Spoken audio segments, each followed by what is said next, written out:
just ain't that strong.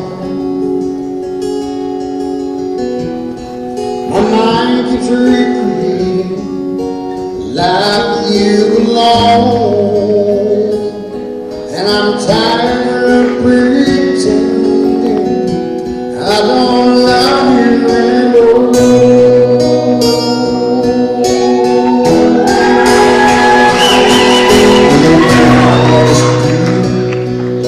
Sure how I feel about you.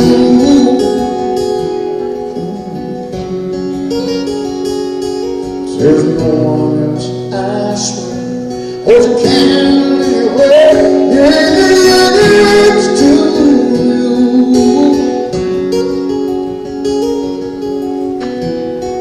My heart can't take the pain, not having you to hold.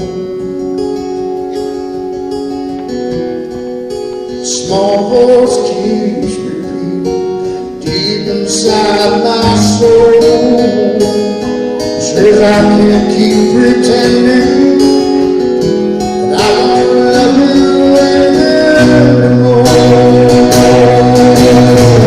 I've got to take a chance that's bad if I expect to get on with my life, with my life.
It's an instrumental that I wrote not too long ago, and I really, sincerely, I hope you like instrumentals. I really do. But if you don't, good. If you don't, please act like you do so you don't hurt my feelings, please. You know, I'm very sensitive. No, actually, this is a tune that people have asked me, they said, why did you start writing instrumentals all of a sudden? And I give them honest answers. I do all questions that are asked of me. And the honest answer is I have no earthly idea. But I decided I'm going to blame it on writing instrumentals. I'm going to blame that on one person, and that would be Marty Stewart.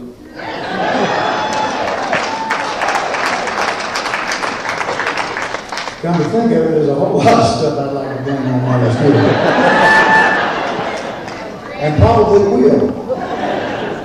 Now, it's not just Marty, it's a whole lot of people. Anytime I get around people that are really, really, really good musicians, instrumentalists, that play musical instruments as well as he does, or as well as people like Vince Gill or Ricky Skaggs or Alison Krauss.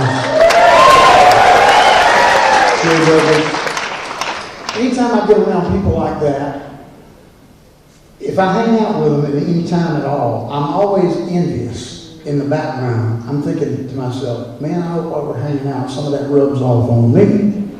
You see? And so I'm going to blame it on those people for even writing stuff like this. And I'll leave it up to you to figure out whether or not any of it really rubbed off or not. I have my doubts at times. This little tune I wrote called Picking at It.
Can I play a little blues for you?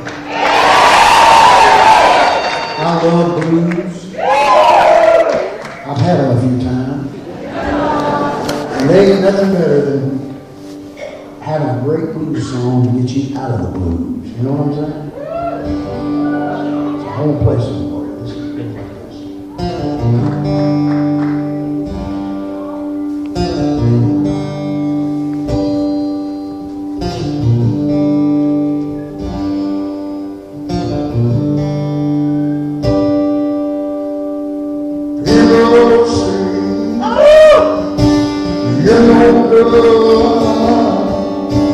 I can cut tears, baby, if I could.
Back in 2009, I lost my dad.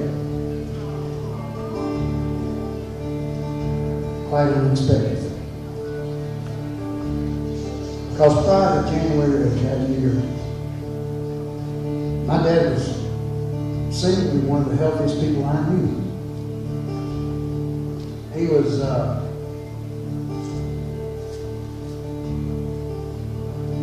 born in 1932.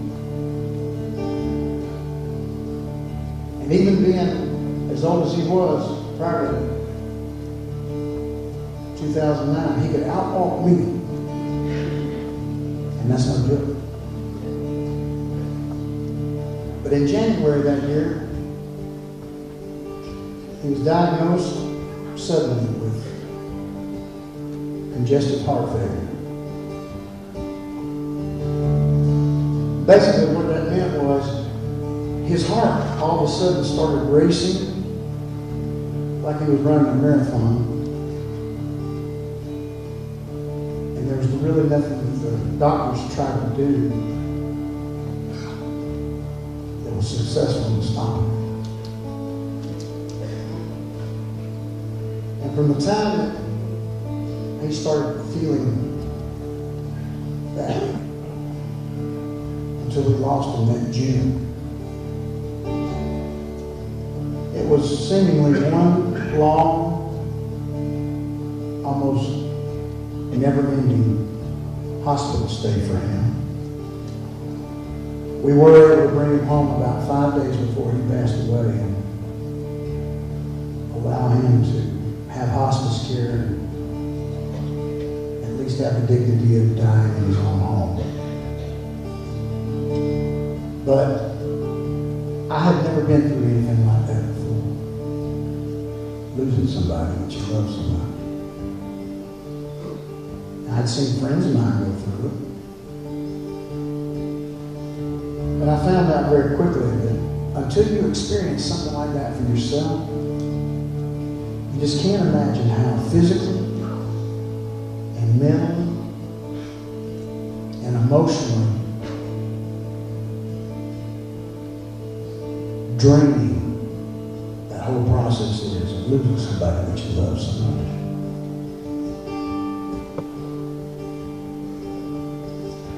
And I didn't do very many shows in the first half of 2009.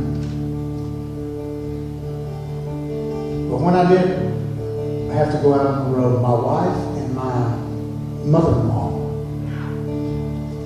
did a tremendous job of going in and filling in my stead. And going to the hospital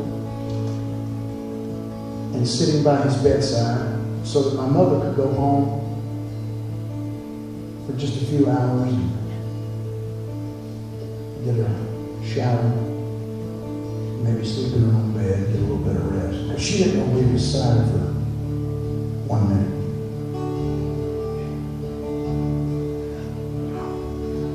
And of course, as soon as I would come home from being on tour in the first part of that year, first thing I would do is step off my bus and get in my truck, my pickup truck, and go straight down to the hospital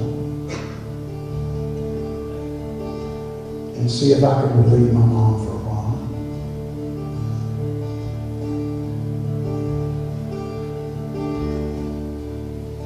And what spending the night with my dad,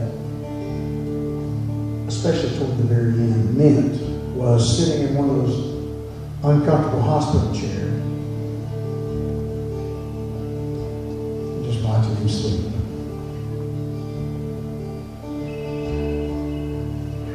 And I did that on numerous occasions, and even though my physical body would be in the same room with him, right there, my mind would go someplace else,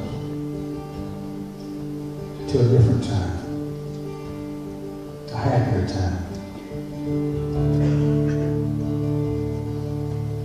One of the places that my mind would go when I would stay with my dad during those last days was back to my childhood.